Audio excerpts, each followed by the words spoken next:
संपूर्ण महाराष्ट्रभर महाविकास आघाडीच्या वतीनं निवडणुका लढवल्या जात आहेत. अजूनही कुठच्याही मतदारसंघ अमुक एका पक्षाला जाहीर झाला अशा प्रकारचा सुतोवाद वरिष्ठ नेत्याने केलेला नाही.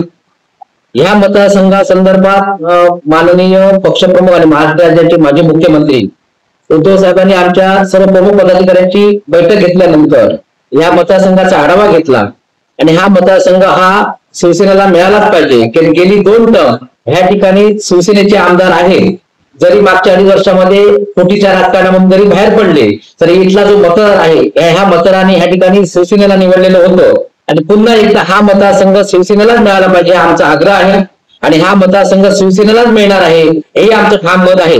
मात्र महाविकास आघाडीमध्ये काम करत असताना काही पक्षाचे प्रमुख पदाधिकारी ज्या पद्धतीनं हा मतदारसंघ मलाच मिळाला पाहिजे किंवा मला मिळालेला आहे अशा प्रकारच्या घोषणा ज्या करत आहेत त्या पूर्णतः चुकीच्या आहेत.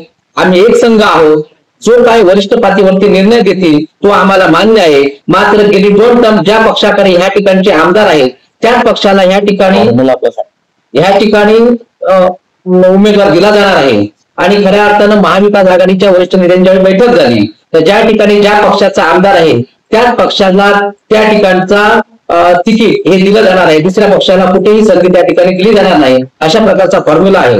आणि एक प्रकारचं असं सुचवलं जातं की सिंधुदुर्ग जिल्ह्यामध्ये एक तरी जागा घटक पक्षांना मिळाली पाहिजे. मात्र खऱ्या अर्थानं महाराष्ट्रामध्ये सदस्य निवडत असताना या ठिकाणी जागा वाटप करत असताना त्या ठिकाणी जो बेस धरलेला आहे तो जिल्ह्याचा बेस धरलेला नाही, कोकण विभागाचा बेस धरलेला नाही, प्रांतीय बेस धरलेला नाही. तर तो घटक धरत असताना संपूर्ण महाराष्ट्र हा एक लेवल धरलेला आहे आणि महाराष्ट्रामध्ये सीट वाटप आहे. त्यामुळे सिंधुदुर्ग असेल, कोकण असेल, विदर्भ असेल अशा प्रकारचा कुठेही त्या ठिकाणी वाटप करत असताना विचार केलेला नाही.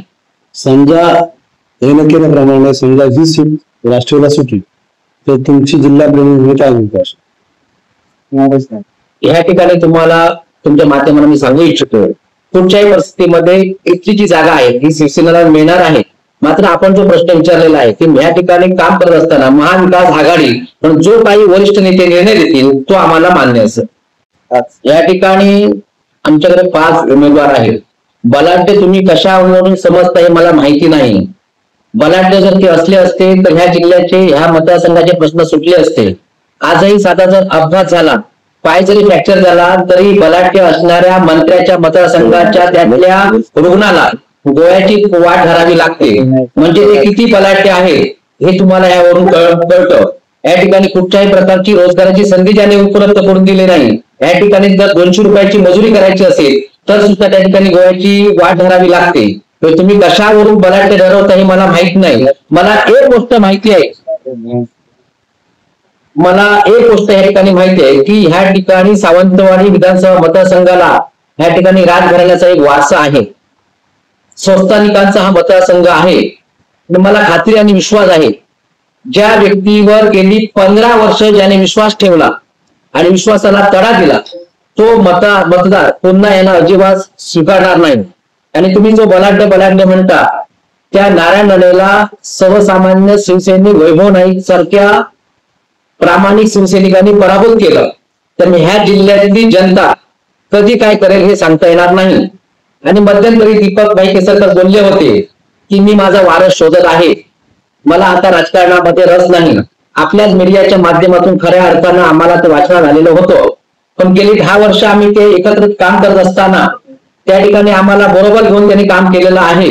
आणि मला असं वाटतं की आम्ही समाजामध्ये काम करत असताना कुठेही आमच्या चारित्र्याला असेल, संघटनेला असेल त्या ठिकाणी काळं लावलेलं नाही. लोकांना त्रास होईल असं कुठचंही काम केलेलं नाही. ज्यावेळी बऱ्याच कालावधी आमच्या बरोबर काम करत असताना त्यांनी ज्या ज्या काही सूचना केल्या त्या आम्ही प्रामाणिकपणे पूर्ण केलेल्या आहेत. त्यामुळे दीपक भाई केसरकरांचा खरा वारस हे आम्हीच आहोत अशा प्रकारचा दावा सुद्धा आम्ही या ठिकाणी करत आहोत. आणि खऱ्या अर्थानं दीपक भाईंनी आता राजकीय निवृत्ती घ्यावी व आम्हाला मार्गदर्शन करावं व राहिलेल्या मतदारसंघातले जे काही चांगले संबंध आहेत ते सुधारण्यासाठी प्रयत्न करावे असं मला वाटतं.